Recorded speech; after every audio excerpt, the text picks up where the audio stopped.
राम राम बच्चों। मैं प्रभाकर सर फिर से आप सभी के इस YouTube चैनल पे बच्चों स्वागत करता हूं। बच्चों अभी जो हम लोग का सेशन चल रहा था बेसिक इंग्लिश ट्रांसलेशन, जिसको बच्चों हम लोगों ने समाप्त कर दिया। उसमें बच्चों बेसिक इंग्लिश ट्रांसलेशन के प्रत्येक बच्चों अध्याय अध्याय में का जो हम लोगों ने बच्चों नियम पढ़ा, सभी का एक्सरसाइज बच्चों बनाए, वो सभी प्ले लिस्ट में बच्चों मौजूद है। आप सभी गुरु पब्लिक स्कूल 55 इसके YouTube चैनल पर जाएंगे और प्लेलिस्ट में बच्चों देखेंगे। एक प्लेलिस्ट बच्चों नियम का होगा और दूसरा प्लेलिस्ट बच्चों, उसी प्लेलिस्ट में बच्चों दूसरा जो भाग है वो एक्सरसाइज का है। बच्चों आज हम लोग दूसरा बुक्स ऑक्सफोर्ड इंग्लिश ट्रांसलेशन जो बच्चों जूनियर से लिया गया है, बेसिक खत्म हो चुका है। अब हम लोग बच्चों पढ़ेंगे जूनियर, मतलब बच्चों वो बेसिक से थोड़ा सा स्टैंडर्ड हो जाता है। तो बच्चों इसी के नियमों के बारे में पढ़ेंगे। बच्चों आज का जो हमारा टॉपिक है इसमें जूनियर ट्रांसलेशन का, वो फर्स्ट चैप्टर है बच्चों एम इज आर। तो बच्चों आइए हम सभी आज एम इज आर बच्चों, इसका पहला जो जूनियर ट्रांसलेशन का बच्चों जो पहला चैप्टर है वो है एम इज आर। और बच्चों हम लोगों ने बेसिक इंग्लिश ट्रांसलेशन में इस टॉपिक को पढ़ लिए हैं, तो आपको बच्चों उस टॉपिक से इसमें 80% बच्चों हेल्प मिलेगा। थोड़ा सा 20% बच्चों लेकिन आप में इसको मेहनत करना होगा बच्चों। तो देखिए बच्चों एम इज आर, इसका हिंदी बच्चों होता है हो हूं। एम मतलब होता है बच्चों हूं, आर मतलब होता है हो है, इज माने होता है बच्चों है। याद रखना है, सबको बच्चों मैंने लिख दिया है। यहां पर लिखे हैं नोट, प्रेजेंट टेंस में एम इज आर का प्रयोग होता है बच्चों। जब आप बच्चों ट्रांसलेशन पढ़िएगा ना, तो बच्चों हमें ट्रांसलेशन 3 तरीका से पढ़ना है, present tense, past tense, future tense बच्चों। तो ये जितने भी बच्चों है हो हूं, है हो हूं, है हो हूं, याद रखिएगा कि जहां पर बच्चों ट्रांसलेशन में ये देखने को मिले हिंदी अनुवाद में, तो आंख बंद करके बच्चों आप उसे कहिएगा ये प्रेजेंट टेंस का वाक्य है बच्चों। किसका वाक्य है? प्रेजेंट टेंस का। ठीक है ना बच्चों? तो उसी के लिए बच्चों हम लोगों ने कहा है कि प्रेजेंट टेंस में एम इज आर का प्रयोग होता है बच्चों। ठीक है ना? एम इज आर का प्रयोग आप पास्ट टेंस में, फ्यूचर टेंस में करिएगा तो गलत हो जाएगा, क्योंकि ये बच्चों एम इज आर का मतलब होता है हो हूं, और ये बच्चों प्रेजेंट टेंस का ही होता है, ये दूसरे किसी का नहीं होता है बच्चों। यहां पर देखिए बच्चों एम इज आर का प्रयोग हम किसके साथ, किस भाव में कैसे करेंगे? आई के साथ बच्चों am, he C it singular के साथ is, you we they plural के साथ बच्चों क्या लगेगा? आर। क्या लगेगा? आर। हमें बच्चों ये ध्यान देना है। तो बच्चों हम लोगों ने देख लिया कि किस सब्जेक्ट के साथ कौन सा वर्ब लगेगा। बच्चों ये तो थोड़ा सा वीडियो लंबा होगा, क्योंकि बच्चों इसमें नियम आप लोगों को समझना है बृहद तरीके से। आप कहोगे सर ये वर्ब वर्ब आप कहते हैं, थोड़ा सा वर्ब देखिए बच्चों। यहाँ पे ये जो वर्ब है ना बच्चों, ये 2 टाइप से होता है। एक का नाम है बच्चों प्रिंसिपल वर्ब, एक का नाम है बच्चों हेल्पिंग वर्ब, जिसे एक्सिलरी वर्ब भी कहते हैं बच्चों। याद रखना है, प्रिंसिपल वर्ब या बच्चों मेन वर्ब भी कहते हैं। ठीक है ना? वर्ब 2 प्रकार के होते हैं, एक प्रिंसिपल वर्ब बच्चों, एक हेल्पिंग वर्ब। हेल्पिंग वर्ब की संख्या बच्चों 24 होता है, और इसकी संख्या बच्चों अनलिमिटेड है। अनलिमिटेड याद रखना है बच्चों, ये अनलिमिटेड है, ये बच्चों एक सिक्योर है, 24 होता है, याद रखना है। तो हेल्पिंग वर्ब क्या होता है बच्चों? देखिए am, is, are, was, were, have, has, had, do, does, did, ये बच्चों ऐसे करके पूरे 24 होते हैं, फिक्स है ये। लेकिन ये बच्चों फिक्स नहीं है, अनलिमिटेड है, जितना खोजिएगा उतना मिलेगा। तो कहोगे सर ये कुछ परिभाषित कीजिए, तो जिसके अंत में बच्चों ना लगा हो, जाना, पढ़ना, खाना, धोना, रोना, बोना, सोना, जितना ना वाला आपको बच्चों ऐसे करके शब्द मिलेगा हिंदी में, वो सबका सब बच्चों क्या होगा, क्रिया होगा। और कोई पूछेगा कौन सा क्रिया है बच्चों, तो आप लोग मेन वर्ब या प्रिंसिपल वर्ब कहिएगा, कोई दिक्कत नहीं है बच्चों। लेकिन ये बच्चों हेल्पिंग वर्ब सिक्योर है। अब बच्चों जैसे ही आपका स्टैंडर्ड ऊपर की तरफ बढ़ते जाएगा ट्रांसलेशन में बच्चों, तो हम प्रिंसिपल वर्ब सॉरी बच्चों हेल्पिंग वर्ब को हम लोग बच्चों 3 भागों में बांटते हैं। हेल्पिंग वर्ब को कितने भागों में बांटते हैं? 3 भागों में बच्चों। पहला भाग कौन सा हो जाएगा बच्चों? Primary axillary. क्या हो जाएगा बच्चों? Primary axillary. दूसरा हो जाएगा बच्चों मॉडल एक्सिलरी, या तीसरा हो जाएगा मॉडल मार्जिनल एक्सिलरी। ध्यान देना है बच्चों, हम सहायक क्रिया जो बच्चों 24 होते हैं हेल्पिंग वर्ब को हिंदी में बच्चों सहायक क्रिया कहते हैं। सहायक क्रिया की संख्या कब होती है? 24 को। इस 24 में बच्चों हमने 3 भागों में बांट दिया। एक का नाम है प्राइमरी एक्सिलरी, दूसरा का नाम है मॉडल एक्सिलरी, और तीसरा का नाम है बच्चों model marginal axillary. Model marginal axillary बच्चों 3 होते हैं, और देखिए मॉडल एक्सिलरी बच्चों 10 होते हैं, अब प्राइमरी एक्सिलरी बच्चों कितने होते हैं? 11। याद रखना है बच्चों। तो 11, 10, 21, 3, 24। 24 को बच्चों 3 भागों में बांट दिए कि नहीं बच्चों। अब ध्यान दीजिए कि आखिर ये तीनों को बांटे क्यों, ये बढ़ाएंगे तो बच्चों फिर लंबा वीडियो हो जाएगा, थोड़ा सा शॉर्ट में समझ लीजिए बच्चों। प्राइमरी एक्सिलरी बच्चों वो होता है जो एक्सिलरी बच्चों जैसे एम कर दिए, इज कर दिए, आर कर दिए, वाज, वर, ठीक है बच्चों, डू, डज, डिड, नहीं बच्चों, हैव, हैज, हैड। ये देखिए बच्चों ये प्राइमरी एक्सिलरी है। 1, 2, 3, 4, 5, 6, 7, 8, 9, 10, 11 प्राइमरी एक्सिलरी है। क्यों बना प्राइमरी एक्सिलरी बच्चों? इसलिए बना कि बच्चों ये 2 तरीका से आपको वाक्य में काम करेगा। एक बच्चों मेन वर्ब का भी काम करेगा, और एक बच्चों एक्सिलरी वर्ब का भी काम करेगा। समझ में आ गया कि ये बच्चों 24 को जो एक्सिलरी वर्ब है ना, तो 11 को जो मेरा प्राइमरी एक्सिलरी है बच्चों, प्राइमरी एक्सिलरी 11 को ये 2 तरीका से वाक्य में काम करता है, एक मेन वर्ब की तरह और एक हेल्पिंग वर्ब की तरह बच्चों। लेकिन ये मॉडल एक्सिलरी है बच्चों, तो ये कैसे काम करेगा? तो ये सिर्फ हेल्पिंग वर्ब का काम करता है, मेन वर्ब का काम 2 नहीं करता है बच्चों, इसीलिए सब का ग्रुप बांटा हुआ है। तो बच्चों अब यहां पर ध्यान देंगे इस वाक्य में बच्चों, अभी हम लोग एम इज आर का ट्रांसलेशन पढ़ रहे हैं बच्चों, तो कहोगे कि sir ji am is are ये तो 24 इसकी संख्या बच्चों, ये तो सहायक क्रिया है, और सहायक क्रिया की संख्या बच्चों 24 होता है, तो आप कहोगे कि सर एम इज आर इस ट्रांसलेशन में ये किस रूप में है? क्योंकि एम इज आर बच्चों जो होता है ना प्राइमरी एक्सिलरी होता है, और प्राइमरी एक्सिलरी बच्चों जो होते हैं, तो बच्चों एम इज आर कोई पूछेगा नहीं कि कौन सा एम एक्सिलरी है। देखो बच्चों एम इज आर ये प्राइमरी एक्सिलरी है, प्राइमरी एक्सिलरी की संख्या कितना होती है बच्चों? 11। प्राइमरी एक्सिलरी की संख्या वहां पे कितना होता है बच्चों? 11। तो am is are was were have has had, और उसके बाद बच्चों डू डज डिड, ये 11 को होते हैं बच्चों, और 11 को 2 तरीका से काम करता है, या तो मेन वर्ब या तो हेल्पिंग वर्ब। आप कहोगे sir use of am is are बच्चों जो आप ट्रांसलेशन अभी पढ़ रहे हो ना, तो ये एम इज आर बच्चों अभी मेन वर्ब की तरह काम करेगा। किसके तरह बच्चों काम करेगा?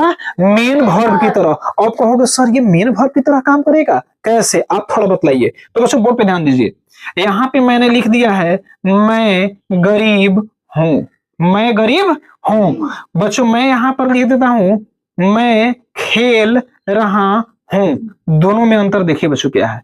मैं का इंग्लिश आई के साथ बच्चों हूं लगा है तो क्या हो जाएगा? एम। गरीब का बच्चों क्या हो जाएगा? पुअर। तो आई एम पुअर बच्चों हो गया। यहां पर मैं खेल रहा हूं तो आई, अब बच्चों यहां पर क्या है? आई के साथ हूं का इंग्लिश क्या हो जाएगा? एम। अब बच्चों खेल रहा का क्या हो जाएगा बच्चों? प्लेइंग।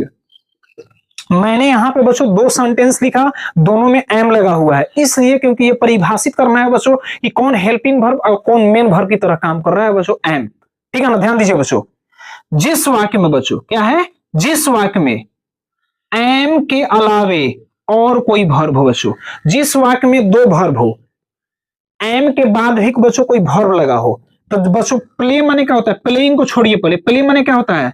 खेलना, तो इसके अंत में बच्चों ना आ गया तो ये वर्ब हो गया। तो जब भी बच्चों याद रखेंगे हम सभी कि जब भी बच्चों एक वाक्य में जब दो वर्ब आते हैं तो एक वर्ब मेन वर्ब होगा और दूसरा वर्ब कथी बन जाएगा, हेल्पिंग वर्ब। तो बच्चों यहां पर जो ये लास्ट वाला वर्ब है बच्चों ये मेन वर्ब हो गया और ये बच्चों क्या हो गया, हेल्पिंग वर्ब बन गया। मतलब एम बच्चों यहां पे हेल्पिंग वर्ब बन गया, ठीक है ना। अब देखिए आई एम पुअर बच्चों, तो यहां पर एम एक वर्ब है, अब पुअर बच्चों क्या है, मेरा एडजेक्टिव है। ये पुअर मेरा वर्ब थोड़ी है, पुअर माने गरीब होता है, इसका अंत में ना लगा हुआ है नहीं, तो ना लगा रहेगा तभी ना बच्चों वो वर्ब कहलाएगा। तो ई तो बच्चों एडजेक्टिव आ गया, तो वर्ब का हो गया बच्चों एगो। तो यही बच्चों जब सिंगल वर्ब आ जाए तो ये जो बच्चों एम बन जाएगा आपका मेन वर्ब। यहाँ पर बच्चों मेन क्या बन गया है, एम क्या बन गया है बच्चों, हेल्पिंग वर्ब। यही दोनों में डिफरेंस है बच्चों। तो यहां पर याद रखना है कि एम इज आर वाला ट्रांसलेशन में बच्चों, ठीक है ना, ये मेरा मेन वर्ब की तरह बच्चों काम करेगा। अभी जो इस वाक्य में ये मेन वर्ब की तरह काम करेगा, दिमाग में बच्चों सेट कर लीजिए। आप बच्चों सीधे एम इज आर वाला ट्रांसलेशन बना लेते हो कि ना, बैठे बैठे घरे सर जी बता दिए ऐसे चटाचट बना लेते हो, लेकिन उसको ना हमें खूब तरीका से जानना है, समझना है। अगर कोई पूछ दिया तो आ बा दीजिएगा मुंह, ना तो मुंह नहीं बना है उसका जवाब देना है बच्चों। और जब तक आप पढ़ोगे नहीं तब तक सीखोगे नहीं। और सीखने के लिए बच्चों एक योग्य टीचर के पास जाना होता है बच्चों। और योग्य टीचर ये नहीं कि बस जो दिल्ली पंजाब हरियाणा कलकत्ता पढ़ा रहे हैं वही योग्य टीचर है बच्चों। वो चीज क्वालिटी बच्चों कहीं भी मिल जाएगा, या तो किसी छोटे से स्थान पे भी मिलेगा या किसी बड़े स्थान पे, हर जगह बच्चों टीचर भरा पड़ा है, लेकिन ढूंढना आपको है बच्चों, ठीक है ना। चलिए ध्यान देना है बच्चों। तो हम लोगों ने आज पढ़ लिया कि एम इज आर का मतलब क्या होता है बच्चों। एम इज आर को कौन सा टेंस बोलते हैं बच्चों, प्रेजेंट टेंस बोलते हैं कि नहीं। एम इज आर बच्चों यहां पर कौन सा क्रिया का काम कर रहा है बच्चों, तो ये क्रिया कौन सा है बच्चों, मेन वर्ब। एम भी main verb, main verb, main verb, दिमाग में सेट कर लो बच्चों, ठीक है ना। ये मेन वर्ब क्रिया का काम कर रहा है, समझ में आना गया। तो बच्चों देखो हम लोगों ने क्या क्या नया नया चीज सीखा जो पहले हम नहीं जानते थे। बच्चों देखिए यहां पर किसके साथ एम, किसके साथ इज, किसके साथ आर लगता है बच्चों हमने सीख लिया। अब देखिए बच्चों पहचान क्या है, किस तरीके से बच्चों हम पहचानेंगे। याद रखना है बच्चों, जब वाक्य में सब्जेक्ट के बाद क्रिया, ध्यान दीजिए बच्चों यहां पे हम एक एग्जांपल दे रहे हैं, आई एम पुअर। क्या दे रहे हैं बच्चों, आई एम पुअर। ध्यान देना है बच्चों, सब्जेक्ट के बाद क्रिया, तो शुरू में बच्चों जो कोई भी आता है वो क्या कहलाएगा, सब्जेक्ट कहलाएगा बच्चों। तो आई हो गया बच्चों यहां पर क्या चीज, सब्जेक्ट। सब्जेक्ट के बाद बच्चों क्या हो जाएगा, क्रिया। तो एम बच्चों मेरा क्या हो गया, क्रिया। क्रिया को इंग्लिश में बच्चों क्या कहते हैं, वर्ब। क्या कहते हैं बच्चों, वर्ब। तो सब्जेक्ट आई हो गया, एम हो गया बच्चों यहां पे क्रिया, और क्रिया के बाद कोई एडजेक्टिव या कॉमन नाउन बच्चों, तो पुअर यहां पे क्या हो गया बच्चों, एडजेक्टिव। या हो सकता है बच्चों इसके जगह पर कोई कॉमन नाउन भी आ सकता है कि नहीं। तब देखिए बच्चों नाउन हो तब हो है, माने हो है हूं, है हो हूं का अंग्रेजी अनुवाद कैसे बनेगा बच्चों, एम इज आर से बनेगा, समझ लीजिएगा बच्चों, ठीक है ना। जब वाक्य में बच्चों देखना है हमें, ठीक है ना, सब्जेक्ट के बाद बच्चों क्या है, क्रिया, इसके बाद बच्चों एडजेक्टिव या क्या हो बच्चों, एडजेक्टिव या कॉमन नाउन हो, तब बच्चों ऐसे वाक्यों का अंग्रेजी हम लोग क्या बनाएंगे बच्चों, एम इज आर से बनाएंगे। लेकिन बच्चों याद रखना है प्रेजेंट टेंस में, ठीक है ना, प्रेजेंट टेंस में। अब रहा सवाल बच्चों कि एक फॉर्म पहचान का एक और हो जाएगा बच्चों, आप यहाँ पे हमें प्रेजेंट टेंस लिखना होगा, नहीं तो गड़बड़ हो जाएगा बच्चों। जब वाक्य में सब्जेक्ट के बाद क्रिया और क्रिया के बाद बच्चों कोई एडजेक्टिव या नाउन हो, तब तो बच्चों है हो हूं का अंग्रेजी एम इज आर होगी बच्चों, कहां पर होगी बच्चों, प्रेजेंट टेंस में। अब वही बच्चों यहां पर हम लिख देंगे पास्ट टेंस, ये फॉर्म यही रहेगा बच्चों, पास्ट टेंस लिख देंगे तो यहां पर क्या हो जाएगा बच्चों, वाज और वर, वाज और वर, याद रखना है बच्चों, ठीक है ना, कोई दिक्कत नहीं ना है। तो बच्चों हम ये समझ लिए पहचान बच्चों कि हमें ट्रांसलेशन में बच्चों हिंदी ट्रांसलेशन में कैसे मिलेगा, या फिर कहिएगा तो पहचान को और तरीका है बच्चों समझाने के लिए कि नहीं, वो भी समझा दे। चलिए समझा देते हैं, वो दूसरा का भी तरीका बच्चों समझा देते हैं। आप यहां पर देख लीजिए, पहचान देख लीजिए बच्चों आप लोग। शुरू में बच्चों क्या आ जाएगा, सब्जेक्ट। क्या आ जाएगा बच्चों, सब्जेक्ट। सब्जेक्ट आ जाएगा बच्चों शुरू में, ठीक है, क्या आ जाएगा, सब्जेक्ट आ जाएगा बच्चों। इसके बाद मैं हिंदी का बच्चों बात कर रहा हूं। सब्जेक्ट माने क्या हो जाता है बच्चों, मेरा कर्ता, ठीक है ना। इसके बाद बच्चों कोई नाउन या एडजेक्टिव आ जाएगा। क्या आ जाएगा बच्चों, नाउन या एडजेक्टिव। क्या आ जाएगा बच्चों, नाउन या एडजेक्टिव। नाउन माने बच्चों क्या हो जाता है, संज्ञा। एडजेक्टिव माने बच्चों क्या हो जाता है, विशेषण, ठीक है ना बच्चों। और इसके बाद बच्चों लगा हो है, हो, हूं। ईद कहोगे सर ये बड़ा आसान है कि नहीं, ये बड़ा आसान है कि नहीं बच्चों। देख लीजिए आप सभी भी देख लीजिए, ध्यान दीजिए। शुरू में बच्चों क्या लगा हो, सब्जेक्ट, और उसके बाद बच्चों नाउन या एडजेक्टिव लगा हो, संज्ञा या विशेषण। अंत में क्या लगा हो बच्चों, है, हो, हूं। है, हो, हूं। है, हो, हूं का पहचान बच्चों क्या है, एम इज आर वाला ट्रांसलेशन है कि नहीं है बच्चों। जैसे में यहां पर देखिए, मैं गरीब हूं। शुरू में बच्चों मैं आ गया तो ये क्या हो गया, सब्जेक्ट करता हो गया बच्चों। गरीब मेरा बच्चों क्या है, एडजेक्टिव हो गया। है, हो, हूं, है, हो लगा हुआ है बच्चों। तो इस तरीका से बच्चों आप पहचान के लिए ये नियम थोड़ा इजी पड़ेगा, तो इसी नियम को बच्चों लेकर चलिए आप सभी, ठीक है। इतना तो बच्चों हम लोग समझ लिए, पहचान भी समझ लीजिए। अब देखिए बच्चों यहाँ पे स्ट्रक्चर मतलब बनाने का बच्चों क्या होता है, नियम। स्ट्रक्चर मतलब बनाने का बच्चों क्या होता है, नियम। नियम बच्चों हम 3 तरीका से यहाँ पे दिए हुए हैं, ध्यान देना है बच्चों। शुरू में बच्चों हो जाता है सब्जेक्ट, उसके बाद एम इज आर, और उसके बाद बच्चों एडजेक्टिव, नहीं। एडजेक्टिव में बच्चों यहां पर एन का प्रयोग, एस आई एस का प्रयोग नहीं होता है, नहीं होता है बच्चों। अब देखिए यहां पर शुरू में हो जाएगा बच्चों सिंगुलर सब्जेक्ट। क्या हो जाएगा बच्चों, singular subject, am is are बच्चों। यहां पर हो जाएगा कॉमन नाउन। तो जैसे सिंगुलर सब्जेक्ट होगा बच्चों, एन का प्रयोग यहां पर हम कॉमन नाउन के पहले कर देंगे। अब समझ में आ गया। यही ला बच्चों हम यहां पर 3 गो का किए हैं, स्ट्रक्चर डाले हैं।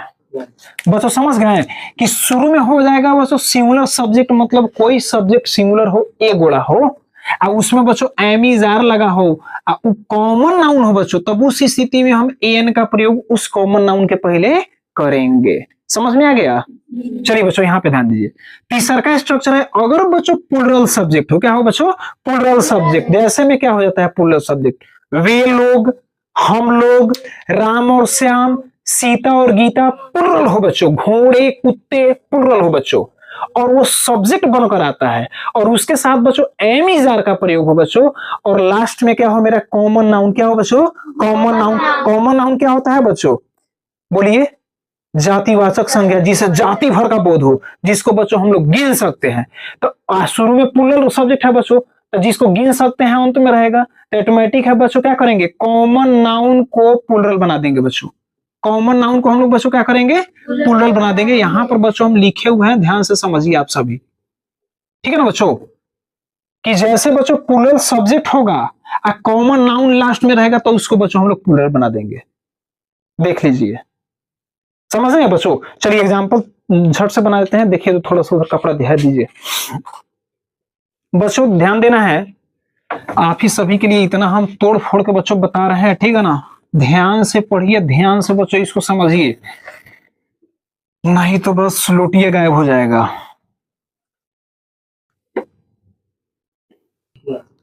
बच्चों ध्यान दीजिएगा। चलिए एग्जांपल के थ्रू समझ लेते हैं। मैं बच्चों यहां पर ध्यान दीजिए, समझना है बच्चों वाक्य को, कि जिसके अंत में बच्चों हूं, है लगा हो बच्चों। यहां पर एक और लिख लो, तुम बेईमान हो, तो हो भी लग गया बच्चों। हूं, है, हो, हूं, है, हो। जहां पर बच्चों लगा रहेगा वहां पर एम इज आर लगेगा।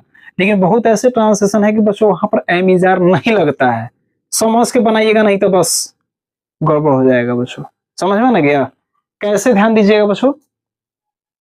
देखिए, तो है, हो, हूं लग गया बच्चों। इससे क्या पता चला हमें, इससे यही पता चला कि यह वाक्य बच्चों कौन काल का है, प्रेजेंट टेंस का। कौन सी चीज का है बच्चों? प्रेजेंट टेंस का याद रखना है हो हूं प्रेजेंट टेंस है, इतना ही हम समझे। अब इतना नहीं जान लेना है कि बच्चों हाँ इसमें अब एम इज आर लगेगा कि नहीं लगेगा, है हो हूं लगा हुआ है ना। मैं दौड़ सकता हूं, तो वहां पर बच्चों हूं का अंग्रेजी तुम लोग एम लगाओगे? नहीं। मेरे पास एक कुत्ता है, तो वहां पर भी तो है तो वहां पर एम लगाइएगा, आई एम लगाइएगा, नहीं ना लगेगा। बच्चों हमें सेंटेंस के वाक्य के हिसाब से लगाना पड़ता है। वहां पर बच्चों है हो हूं का मतलब ये दिखलाता है कि ये जो वाक्य है ना वो प्रेजेंट टेंस का है, वो सिर्फ सिंबल बन के आया कि भाई इसको प्रेजेंट टेंस है। लेकिन अब बनाइए तो आप उसके अंदर कौन कौन सा बच्चों आप नियम लगाकर बनाते हैं वो आपके ऊपर बच्चों डिपेंड करता है। तो बच्चों हम जानते हैं कि है हो हूं लगा हो बच्चों, उसके अनुसार हमें एम इज आर नहीं लगाना है। शुरू में भी बच्चों देखेंगे सब्जेक्ट, ठीक है ना, कि सब्जेक्ट मेरा क्या है। तो सब्जेक्ट बच्चों क्या रहता है, तो कोई नाउन होगा या प्रोनाउन होगा। प्रोनाउन बच्चों 7 गो, ज्यादातर 7 गो आता है, ठीक है ना, I you we they he C it. और बच्चों बीच वाला जो है यहाँ पर भाग आएगा बच्चों, उसको विशेष रूप से आप ध्यान देना है बच्चों। ये सब बच्चों आपको सब्जेक्ट कहलाएगा, ये सब बच्चों एडजेक्टिव या क्या कहलाएगा मेरा नाउन, ठीक है ना। अंत में है हो हूं बच्चों लगा रहेगा, तब जाकर हम एम इज आर का ट्रांसलेशन बच्चों समझेंगे, ठीक है ना, ऐसे ही नहीं बन जाएगा बच्चों, ठीक है। चलिए बनाते हैं ट्रांसलेशन बच्चों। मैं का इंग्लिश बच्चों हो जाएगा आई, नहीं मैं का क्या हो जाएगा बच्चों? आई। बोल पे ध्यान दो सभी, मैं का क्या हो जाएगा बच्चों? आई। आई के साथ बच्चों क्या लग जाएगा? एम। अब बच्चों बहादुर का क्या हो जाएगा? ब्रेव। क्या होगा बच्चों? ब्रेव। अब ध्यान देना है, ब्रेव माने बच्चों बहादुर। अच्छा एक बात बताओ, बहादुर को तुम लोग गौन लोगे कि रवि के अंदर इतना बहादुर है, 4 गो बहादुर 5 गो बहादुर। बहादुर बच्चों वो किसी को गिन नहीं पाओगे, बहादुर किसी के अंदर के गुण का बोध हो रहा है कि बड़ा चतुर है, बहुत बहादुर बा, बहुत होशियार बा, यही लोग कहता है। तो वो उसके अंदर की क्वालिटी को चीज बतला रहा है बच्चों। जहां पे बच्चों क्वालिटी किसी मनुष्य या जानवर के क्वालिटी की बच्चों बात करती है ना, वो एडजेक्टिव कहलाता है। और बच्चों ये इसमें ना एन का प्रयोग होगा ना एस एस का प्रयोग होगा, ये एडजेक्टिव है। बन गया मेरा। वह छात्र है, वह का इंग्लिश बच्चों क्या हो जाएगा? ही के साथ बच्चों क्या लग जाएगा? इज। और छात्र का बच्चों क्या हो जाएगा? स्टूडेंट। स्टूडेंट। अच्छा एक बात बताओ बच्चों, छात्र इस सभी के सभी बैठा हुआ है यहाँ पर, छात्र है कि नहीं? छात्र को गौन लोगे? शिल्पी गौन लोगे तुम? हाँ गौन लेंगे कि ना आर्यन? गौन लेंगे ना कि छात्र को गौन लेंगे। तो ये कौन सा, ये क्या हो गया मेरा? ये छात्र क्या हो गया बच्चों? कॉमन नाउन हुआ, जिसको गौन लेंगे कॉमन नाउन होगा। तो बच्चों ये कॉमन नाउन जब है ना, तब इसमें कहने का मतलब है एन का प्रयोग, एस या ईएस का प्रयोग होगा। अब कहेंगे कि सर कैसे होगा, तो ध्यान दीजिए यहाँ पर सिंगुलर सब्जेक्ट बच्चों होगा शुरू में। तो यहाँ पर वह क्या है बच्चों? सिंगुलर है कि प्लूरल है? सिंगुलर है। सिंगुलर मतलब एक है बच्चों, तो वहां पर आप एन का प्रयोग कर दीजिएगा। स्टूडेंट के पहले बच्चों कॉमन नाउन के पहले यहाँ पर हम ए का प्रयोग कर देंगे, ही इज ए स्टूडेंट। भले एक लिखा हो चाहे नहीं लिखा हो, याद रखना है बच्चों, ध्यान दीजिए।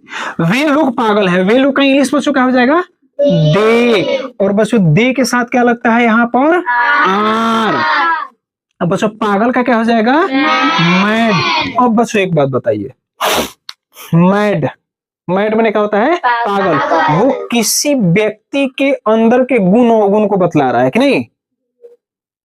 मेंटलिटी डिस्टर्ब है बच्चों, तो मेंटलिटी डिस्टर्ब है तो उसको हम लोग काउंट कर पाएंगे क्या? नहीं, वो एडजेक्टिव बच्चों किसी के गुणों का बखान कर रहा है या अवगुणों का बखान कर रहा है बच्चों कि नहीं? तो नहीं ये पागल आदमी है, तो बच्चों इसको हम लोग काउंट नहीं कर सकते हैं, इसमें एन का प्रयोग, एस आई एस का प्रयोग बच्चों नहीं होगा। चलो बच्चों यहाँ पर एक आप लोग दे दीजिए, किसान। तुम लोग बना दीजिए बच्चों, तुम लोग किसान हो बच्चों। तुम लोग का इंग्लिश बच्चों क्या हो जाएगा? बोलिए यू। और यू के बाद क्या लगेगा बच्चों? आर। किसान का क्या हो जाएगा बच्चों? फार्मर। You are farmer. ये मेरा सेंटेंस सही नहीं है, क्यों? तो बच्चों किसान, किसान को गिन पाइएगा खेत में कोई किसान है बच्चों? तो बच्चों जो पेशा से जुड़ा हो, जो पैसा कमाता हो बच्चों, वो किसान होता है। सॉरी, मैंने ऐसा नहीं कि जो पेशा से जुड़ा हो, जो पैसा कमाता हो वो किसाने होगा। बहुत से कॉमन नाउन है बच्चों जो पेशा से जुड़ा हुआ है, ठीक है ना। देखिए बच्चों, मैंने एक ट्रिक्स निजात किया, अभी मत समझ लिया कि नहीं सर ये पेशा से जुड़ा हुआ है, विद्यार्थी पेशा से जुड़ा हुआ है, सर कमा रहा है क्या। देखिए हमें ध्यान देना होता है बच्चों कि पेशा से जुड़ने वाली जो बात होता है ना, वो कमाने की ओर हमें बच्चों इशारा करता है। तो जो बच्चों कमाएगा रुपया रुपया, उसको भी बच्चों कॉमन नाउन ही कह देंगे। अब बच्चों कुछ ऐसे कॉमन नाउन है बच्चों जो रुपया नहीं कमाता है, जैसे मैं विद्यार्थी हूं तो हम विद्यार्थी हैं तो पैसा कमा रहे हैं, नहीं ना बच्चों, है कॉमन नाउन बच्चों वो। लेकिन इसको पेशा से संबंधित मत कहिएगा, हाँ ये पढ़ने के पेशा से जुड़ा हुआ है, ये बात को फॉर्म कर दीजिएगा बच्चों। हाँ एक कमाने वाला पेशा अलग हो गया, एक बच्चों ये ज्ञान लेने वाला पेशा अलग है बच्चों। चलिए ध्यान दीजिए बच्चों, तुम लोग किसान हो तो यहाँ पर बच्चों फार्मर क्या है बच्चों, फार्मर माने किसान होता है, ये पैसा कमाता है बच्चों, पैसा से जुड़ा हुआ है, पैसा कमाने वाला बच्चों, इसको गिन सकते हैं किसान को, ठीक है ना। तो बच्चों हम इसमें एन का प्रयोग, एस आई एस का प्रयोग कर देंगे। अब ध्यान देना है बच्चों, तुम लोग सब्जेक्ट पर ध्यान दीजिए, तुम लोग प्लुरल अगर बच्चों सब्जेक्ट हो तो यहाँ पे तुम लोग है, एम इज आर लगा हो बच्चों, कॉमन नाउन, ये कॉमन नाउन है तही है बच्चों, तो ये कॉमन नाउन को प्लुरल बना देंगे बच्चों, मतलब यहाँ पर एस लगा दीजिएगा, you are farmers, you are farmers बन गया बच्चों, कोई दिक्कत बन जाएगा ना। देखिए बच्चों, इस ट्रांसलेशन को पढ़ने के लिए, इस ट्रांसलेशन को बच्चों पढ़ने के लिए, एन को समझने के लिए बच्चों आपको क्या करना होगा ना कि एडजेक्टिव और नाउन के बच्चों हमने विश्लेषण किया हुआ है। चलिए अब उसको देखेंगे, उसको समझेंगे बच्चों, क्योंकि उसको देखे बिना आप इसको बच्चों बना नहीं सकते हैं, नहीं तो बच्चों परेशानी होगी। दूसरी चीज बच्चों, इस ट्रांसलेशन में बच्चों हमें द का प्रयोग पढ़ना है। क्या पढ़ना है बच्चों? द का प्रयोग। कि द का प्रयोग कैसे करेंगे बच्चों? पता है आप लोगों को द का प्रयोग कब करेंगे? जब कोई नाउन सब्जेक्ट बनकर आता है, प्रोनाउन के पहले द मत लगाइएगा बच्चों। अब यहां पर लिख दिए दे, यू, ही, आई, क्या इसके पहले द लगेगा? नहीं लगेगा। क्यों नहीं लगेगा बच्चों? ये सबका सब बच्चों क्या है? प्रोनाउन है। क्या है? प्रोनाउन। और प्रोनाउन के पहले बच्चों द का प्रयोग नहीं होता है। दिमाग में इसको बच्चों सेट कर लीजिए, प्रोनाउन के पहले द नहीं लगता है। द लगता है ना नाउन के पहले लगता है बच्चों। कौन सा नाउन होना चाहिए बच्चों? Common noun. सभी नाउन नहीं बच्चों, कॉमन नाउन, उसके पहले आप द लगाते हैं। चलिए बच्चों यहां पर समझिए क्या कह रहा है। यहां पे कह रहा है कलम अच्छी है। कलम अच्छी है बच्चों। यहां का सब्जेक्ट बच्चों ध्यान दीजिए, क्या है बच्चों? कलम। कलम, कलम को गिन सकते हैं बच्चों आप लोग? तो वो तो कॉमन नाउन हो गया। तो कॉमन नाउन हो गया तो बच्चों अगर वो सब्जेक्ट बनकर आता है, शुरू में आता है, उसके पहले द लगा दीजिएगा। तो यहां पर हो जाएगा द, कॉलम का हो जाएगा बच्चों पेन, द पेन। ये सिंगुलर है कि बच्चों प्लुरल है? सिंगुलर मतलब एक सटका उठा के दे फुला देंगे हम। सिंगुलर का मतलब होता है पेन, मतलब एक, इसमें एस लगा देंगे तब मेरा प्लुरल हो जाएगा। गुस्सा दिलाएगा तुम लोग? सिंगुलर प्लुरल समझ में नहीं आता है, कभी कुछ घोर पड़ा जाएगा तुम लोग। दो पेन यहाँ पे सिंगुलर हो गया, एक हो गया। तो जहां पर सिंगुलर, समझ नहीं आ रहा है कि सिंगुलर का मतलब क्या होता है तुम लोग को? सिंगुलर का मतलब होता है एक, तो दो पेन, कॉलम एक है, इसमें पेंस रहता तब ना प्लुरल रहता। तो यहाँ पर सिंगुलर है बच्चों। तो जहां पर सिंगुलर सब्जेक्ट हो बच्चों, सिंगुलर सब्जेक्ट हो, वहां पर क्या लगेगा? इज। तो है लगा हुआ है तो बच्चों द पेन इज। अच्छी का क्या हो जाएगा? गुड। और बच्चों गुड जो है मेरा एडजेक्टिव है कि नाउन है बच्चों? एडजेक्टिव है। ना इसके साथ एन का प्रयोग होगा ना एस है, एस का प्रयोग होगा बच्चों। हमने इसमें क्या समझा बच्चों कि अगर कोई बच्चों कॉमन नाउन सब्जेक्ट बनकर आता है तो उसके पहले द लगता है, चाहे वो कॉमन नाउन बच्चों सिंगुलर हो या प्लुरल हो, याद रखना है बच्चों। अब यहां पर कलमें अच्छी हैं तो द पेन्स आर, प्लुरल है बच्चों, आर गुड, बस हो गया। द का प्रयोग हमेशा बच्चों याद रखना है, कॉमन नाउन के पहले आप लोगों को लगाना है द का प्रयोग, कोई दिक्कत नहीं ना है। चलिए बच्चों अब सबसे पहले बच्चों हम एडजेक्टिव और नाउन के बारे में पढ़ेंगे। पहले एडजेक्टिव और नाउन को बच्चों क्लियर करिए, उसके बाद बच्चों कहने का मतलब है कि हम लोग पढ़ेंगे क्या चीज? एडजेक्टिव नाउन को जब क्लियर कर लीजिएगा तो उसके बाद बच्चों हम लोग पढ़ेंगे, एक लास्ट नियम है इसमें, उसके बाद बच्चों आपको एक्सरसाइज बनवाएंगे।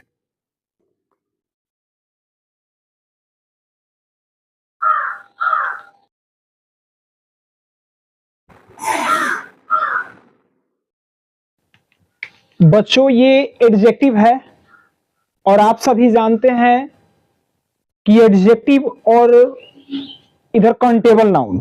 कंटेबल नाउन को बच्चों हम लोग कॉमन नाउन कहते हैं, और आप लोग पार्ट्स ऑफ स्पीच में ये दोनों चीज को पढ़े होंगे। तो बच्चों हमें ध्यान रखनी है कि ट्रांसलेशन बनाते वक्त कि किसमें एन का प्रयोग होगा, किसमें नहीं होगा, किसमें एस या ईएस का प्रयोग होगा और किसमें एस या ईएस का प्रयोग नहीं होगा। तो इसीलिए बच्चों यहां पर हम एडजेक्टिव लगा दिए हैं। ये ज्यादातर जो हमारे ट्रांसलेशन में पूछे जाने वाले एडजेक्टिव्स हैं आपके सामने लिखा हुआ है। बच्चों आप लोग इसे वीडियो को पॉज करके नोट कर लेंगे और यहां पर पूरे नियम को लिखेंगे। ये एडजेक्टिव का बच्चों हो गया पूरे टोटल, और ये पूरे काउंटेबल नाउन यानी कॉमन नाउन का बच्चों हो गया। तो ये आप देख रहे हैं यहां से यहां तक। तो बच्चों ध्यान रखेंगे कि काउंटेबल नाउन सिर्फ इतना ही नहीं है। ये तो एक छोटा सा मैंने आपको स्टोर कर दिया यहां पे कि हाँ ये ज्यादातर पूछे जाने वाले ट्रांसलेशन में am is are, was were, shall be, will be में पूछे जाने वाले ज्यादातर यही आपको वर्ड मीनिंग है और ये बच्चों शब्द हैं। तो इसीलिए मैंने एकत्रित करके इनको यहां पे लिख दिया। आप सभी लोग वीडियो को पॉज करेंगे और नोट्स करेंगे।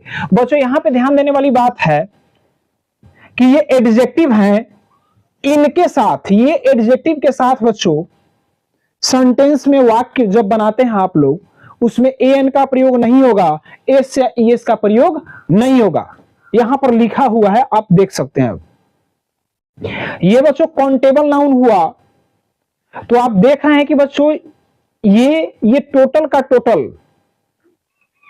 कॉमन नाउन है, इसमें सिंगुलर सब्जेक्ट के साथ एन लगेगा तथा प्लूरल सब्जेक्ट अगर रहेगा, और इसमें बच्चों जो ये सबका सब बच्चों नाउन है, तो इस नाउन को हम लोग क्या करेंगे ना, प्लूरल बना देंगे।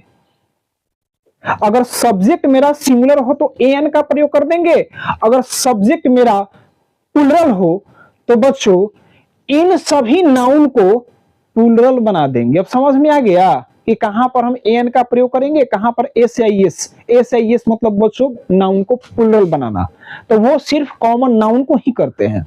और बच्चों इधर जो एडजेक्टिव है इसमें ना बच्चों एन का प्रयोग होगा ना एस या ईएस का प्रयोग होगा। तो आप लोग इसे बच्चों नोट करिए।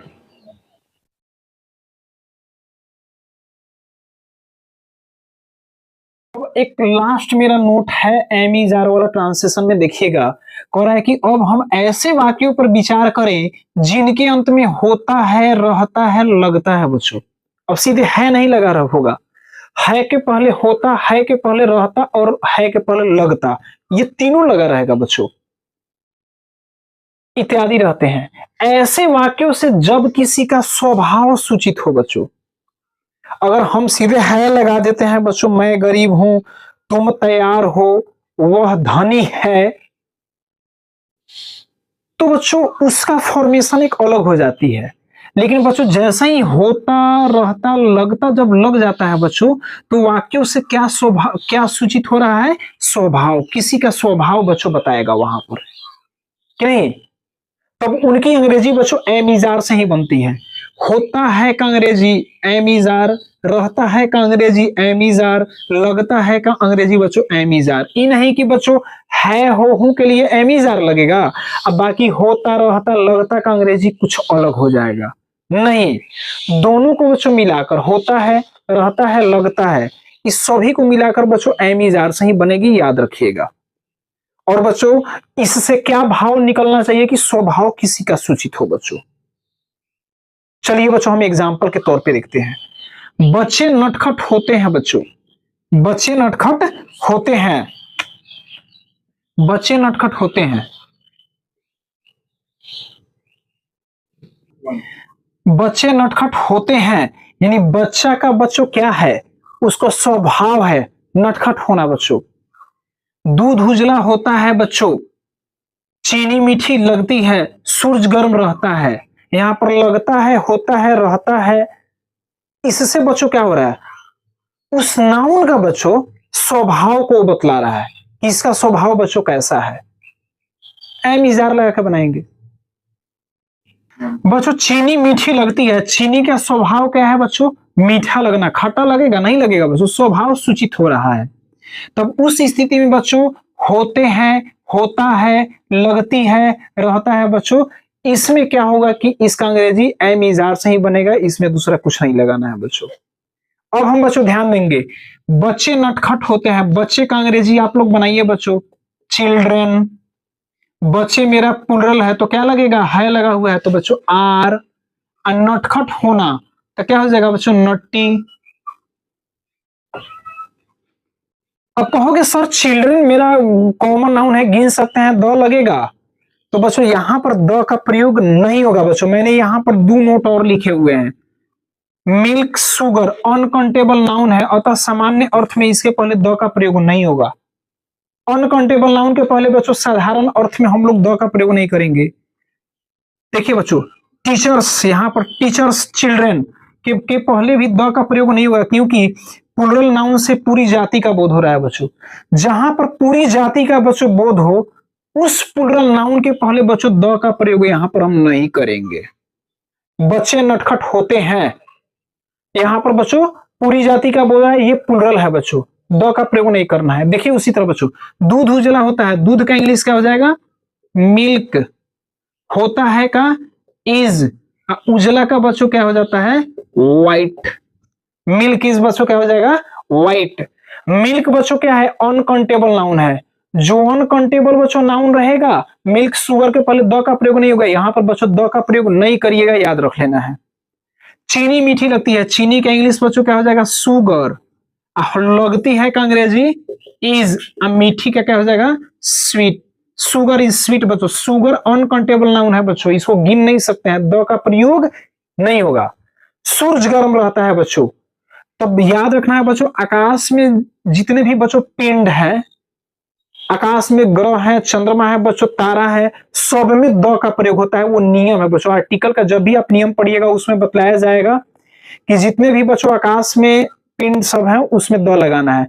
The sun, the moon, the planet, the star, the सब में लगेगा बच्चों। तो यहां पर सूरज में लगा दीजिए द।